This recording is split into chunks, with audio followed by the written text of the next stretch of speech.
আসসালামু আলাইকুম। কেমন আছেন আপনারা? আশা করছি ভালো আছেন। এই হলো লোনা ইলিশ।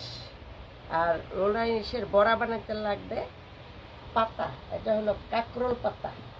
এখন আমি লোনা ইলিশটা পিস পিস করে কেটে নেবে। পিস করাই আছে, তারপর একটু পিস করে নেব।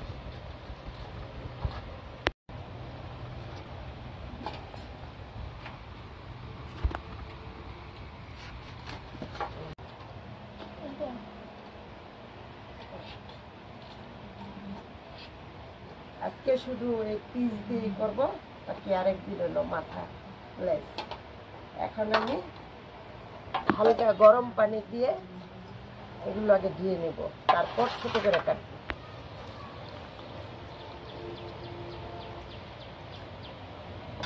হাতে সয় এরকম গরম।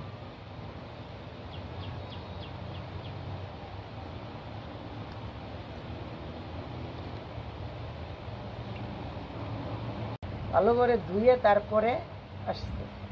এই হলো ইলিশ মাছ, ভালো করে দিয়ে নিয়েছি। আর এইগুলো কাঁকরোল পাতা, এটা দিয়ে নিয়ে আসছি। এখন হলো এই পিসগুলি ছোট ছোট করে কাটবো। লোনা ইলিশ হলো ধুয়ে কাটতে হয়।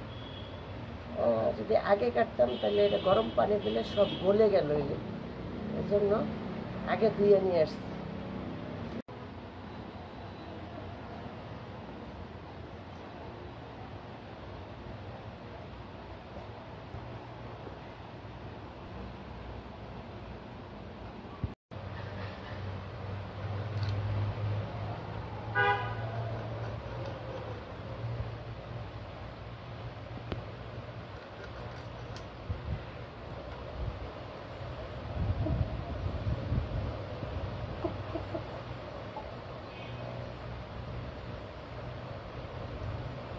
আমার কাটা শেষ।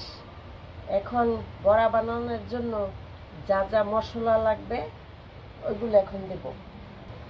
পেঁয়াজ রসুন বাটা একসাথে,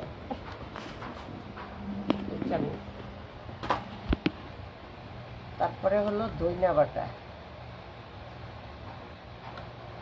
2 চামচ, মরিচ বাটা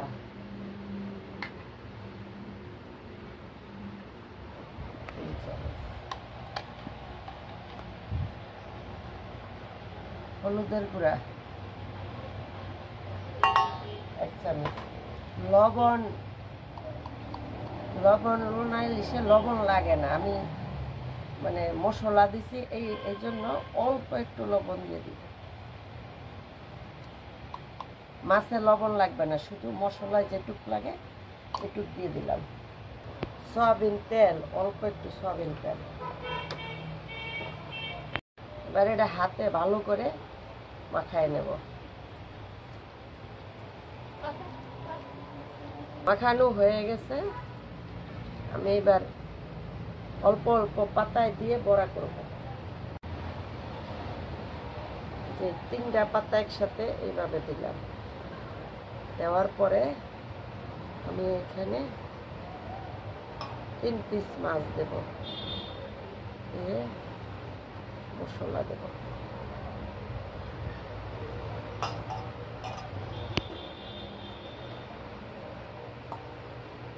এটা সুন্দর করে একটা ভাজ দেব।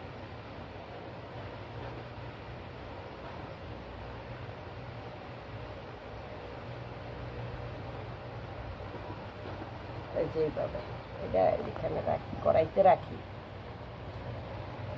আবারও আমি 3টা পাতা একসাথে দিয়ে দিলাম, দিয়ে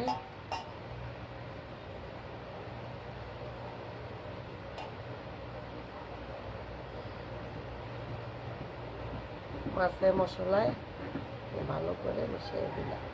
দেওয়ার পরে যেইভাবে আমি ভাজ করে নেব। আমি কিন্তু কোনো কাঠি বা সুতা কোনো কিছু লাগাইনি, লাগবেও না। ঠিক এইভাবে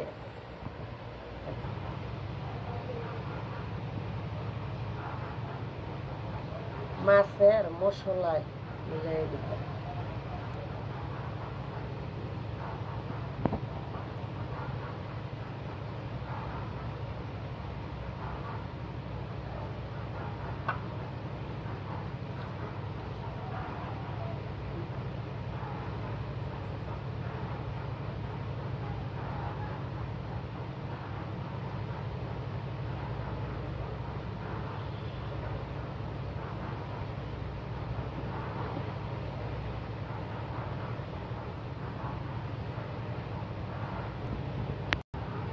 বড়াগুলি রেডি করা শেষ, এখন চলে যাব রান্নাঘরে রান্না করতে। চুলায় বসায় দিয়ে এখন আমি তেল দিয়ে দেব।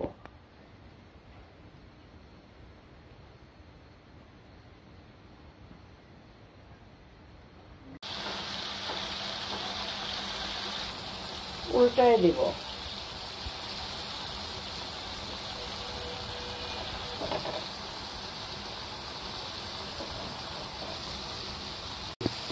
সবগুলো উল্টানো হয়ে গেছে, এখন চুলার আঁচ কমায়ে আস্তে আস্তে ভেজে নিব। আর আমার একটা পাতাও কিন্তু খুলে নেই, যেরকম সেরকমই আছে।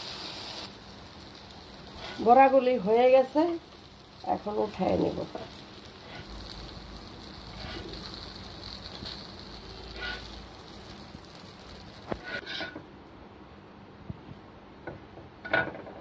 এই যে হয়ে গেছে লোনা ইলিশের বড়া। যারা এই লোনা ইলিশের বড়া খেয়েছেন তারা তো সবাই জানেন এর মজা কি, আর যারা খান নাই তারা বানাইয়া খাবেন, তাইলে মজা বুঝবেন।